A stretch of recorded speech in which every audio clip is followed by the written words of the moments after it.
Épisode 23. L'abîme. Je me souviens, cette nuit-là, d'avoir guetté dans le noir les signes de l'endormissement de ma sœur, en écoutant les sanglots s'espacer dans son souffle, comme des grains de plus en plus brefs, de plus en plus rares, sur une mer agitée. Elle continua de pleurer, de temps en temps, dans son sommeil.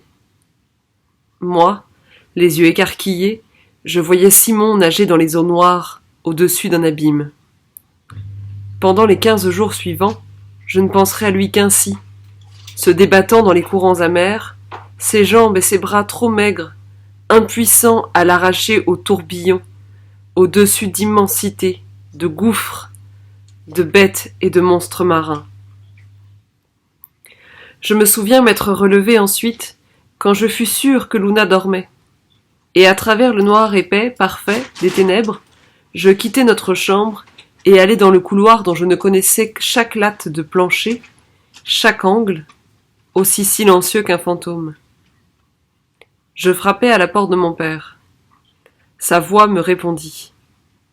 Je les avais entendus rentrer tous les deux peu de temps après nous. Sans doute remontèrent-ils leurs draps sur eux, s'ils étaient nus et avaient été amoureux dans cette nuit. Mais quand j'entrai, je ne vis rien. J'attendis à l'entrée de leur chambre. Papa demanda « Jolan ?» Parce qu'il connaît chacun de ses enfants par cœur, même dans les ténèbres. Et je répondis « Oui, c'est moi. Simon est parti cette nuit. Il a nagé jusqu'au continent. » Je les entendis tous les deux se dresser en sursaut. Je répondis à 2 questions ou 3. Ils quittèrent leur lit, me dirent d'aller les attendre dans la cuisine pendant qu'ils s'habillaient. Ils m'y rejoignirent, et je leur racontais. Je me sentais mieux déjà de cet aveu, qu'ils portent avec moi ce fardeau. Et puis, je ne voulais pas que Caro soit seule avec Blanchette le lendemain, quand elle découvrirait le lit vide et la vérité. Je me souviens de cette aube du lendemain. Ils étaient assis à table quand je les retrouvais dans cette cuisine. Sans doute avaient-ils veillé toute la nuit tous les deux, en parlant. Leurs traits étaient lisses et brouillés d'épuisement, flous. Les tasses vides étaient marbrées du marc des nombreux cafés qu'ils avaient bu. Il y avait une bouteille, à peine entamée, la gnôle de mamie. Juste de quoi se verser une goutte au fond d'une dernière tasse, pour la force, la chaleur, pour tenir encore debout. Moi j'avais dormi d'un bloc, un bloc sombre et sans rêve, comme depuis le début.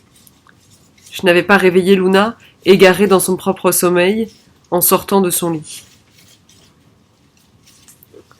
Papa et Françoise quittèrent notre cuisine. Je les suivis dehors, puis je m'arrêtai à notre porte. Je les vis traverser la rue qui nous sépare de la maison de nos amis. Ils frappèrent, attendirent, entrèrent chez Caro. J'imaginais leurs premiers mots derrière cette porte fermée, ce qu'ils allaient lui dire et dans quel ordre. J'imaginais Blanche, qui était là aussi, qui avait guetté les pas de sa mère, le moment où elle trouverait le lit fait et vide. Il dormait dans 2 chambres séparées. Elle avait forcément entendu qu'on frappait à la porte, s'en était trouvée soulagée peut-être.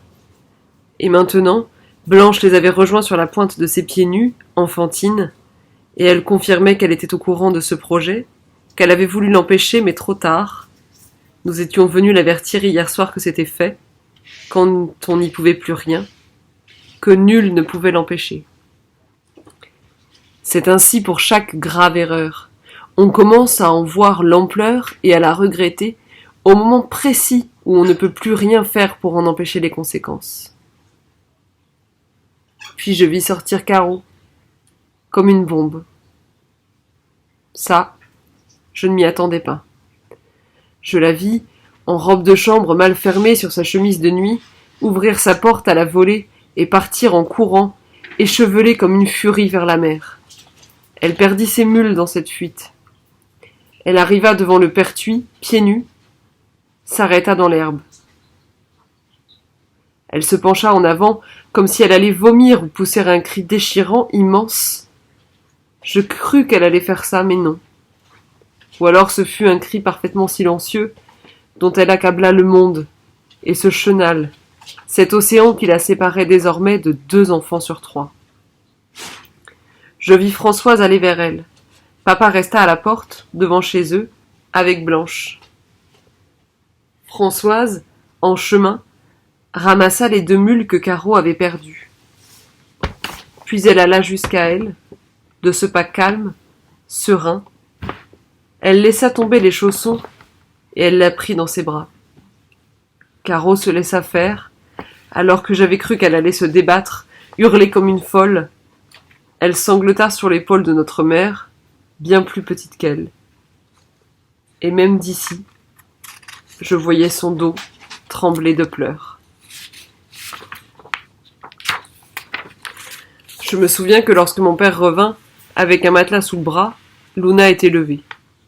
Il nous dit que Caro et Blanche allaient dormir chez nous cette nuit, et le temps qu'il faudrait. Il n'y avait pas l'ombre d'un reproche dans sa voix, juste le constat que la nouvelle situation imposait ça. Donc on le faisait. Il alla voir le père et la mère d'Hugo pour les mettre au courant. Quand il revint, il nous annonça qu'il n'y aurait pas classe pour nous jusqu'à lever l'ordre, que c'était décidé, qu'ils iraient prévenir Marie-Jeanne, qu'il fallait réfléchir aux meilleurs moyens. Il ne termina pas sa phrase. Un peu plus tard, Hugo nous rejoignit, moins bavard que jamais.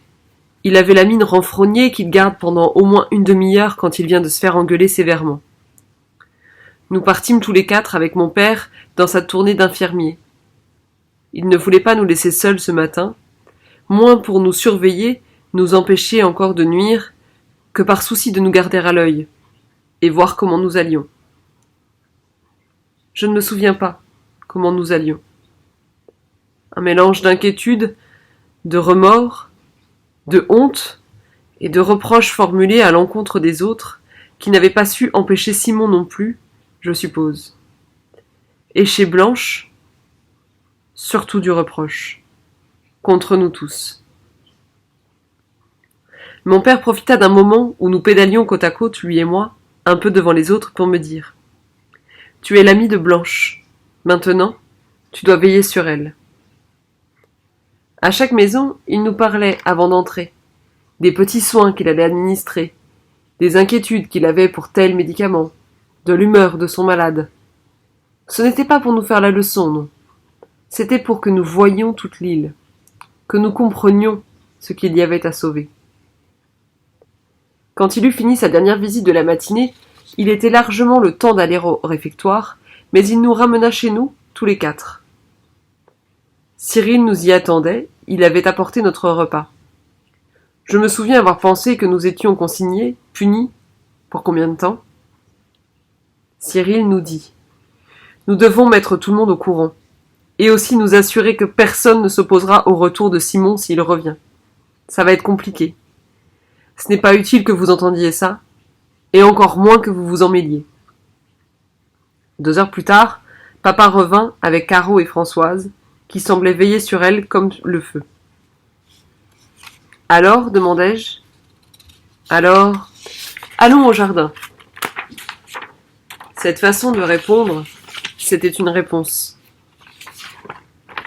On travailla toute l'après-midi dans les potagers, dans celui installé chez Madame Rubens. Je me souviens que je jetais de temps en temps un coup d'œil vers la mer, la côte, le fort d'Aîné. J'espérais y découvrir un signe, mais c'était absurde. On ne pouvait rien voir, et si Simon avait réussi à traverser puis à partir vers La Rochelle, il ne serait pas de retour avant au moins 3 jours.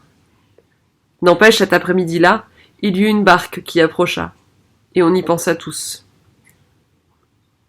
Je me souviens aussi parfaitement qu'ensuite, Blanche me demanda de l'accompagner au cimetière. Elle se jucha en Amazone sur mon vélo comme elle aimait. Elle déposa 3 fleurs et 3 galets sur la tombe de son père, de leur père. 3. Une pour leur père, une pour Camille, et une pour Simon désormais. Simon aurait trouvé sa zarbe. Puis elle parla un peu, en murmurant, à des fantômes pour les embrasser, ou à un dieu pour l'implorer. Le soir, de nouveau, on dîna à la maison, toujours exilés, mis à part, et cette fois sans Hugo, que Cyril avait ramené chez lui. On savait que dans la maison familiale, ça discutait de questions de vie et de mort, à propos de Simon, de la possibilité qu'on lui laisserait de revenir, de Camille, de Jean, s'il les trouvait. Ça devait aussi barder pour nous. On avait laissé une table dehors parce qu'il faisait si beau. Je ne me souviens pas de ce dont on parla, tous les trois, ce soir-là. Luna était amorphe, un peu prostrée, et je lui en voulais. Blanchette, distante comme éthérée, semblait perdue dans ses pensées. Mon père, Françoise et Caro revinrent assez tôt pour qu'il reste un peu de lumière afin de permettre l'installation de nos hôtes. Pendant que Françoise emménagerait Caro dans la chambre de Jean, Blanche ressortit, demanda si elle pouvait mettre son matelas par terre, entre nos deux lits. On approuva. Elle entra. Resté avec Luna et moi, dehors à la table, papa dit « Simon a fait une énorme erreur. Nous sommes très inquiets pour lui. Moi, j'aurais fait comme lui, je crois, à son âge. Ce fut la première fois, je pense, que j'imaginais papa adolescent. Et sans doute aurais-je dû faire la même chose que lui, dès le début des événements. Le 2e ou le 3e jour, aller chercher Jean. Oui, c'est ce que j'aurais dû faire. Maintenant c'est trop tard, j'en ai peur.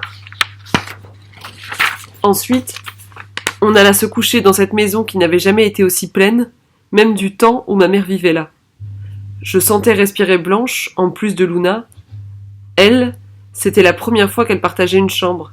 Elle devait être excitée comme une enfant. Pour nous, c'était une impression étrange d'avoir quelqu'un avec nous, entre nous, dans cette chambre qui était notre intimité, notre jardin secret. Depuis au moins 3 ans, personne n'y avait dormi, sauf nous. J'avais les yeux ouverts, dans le noir, comme la veille. Luna reniflait, elle pleurait de nouveau, je pense. Si Blanchette n'avait pas été là, je suis presque sûre qu'elle serait venue se glisser dans mon lit, et je l'aurais apaisée en caressant ses cheveux, longtemps. Mais la voix de Blanchette s'éleva du sol. « Vous dormez ?»« Non, fis-je. »« Je peux chantonner un peu ?»« Oui. » Je me souviens de tout, de presque tout, de cette étrange journée, et de toutes celles qui suivraient, comme un conte à rebours qui nous mène à cette casemate. J'essaie de ne rien oublier, aucun détail. Penser à papa, à Françoise, jusqu'à leur mort. Au désespoir de Caro, à l'innocence de Blanche cette nuit-là. J'ai l'impression que ça fait refluer un petit peu la rage. J'ai l'impression que je garde la moque à distance ainsi, quelques minutes, quelques heures. Que je l'empêche de me prendre et de me rendre dingue.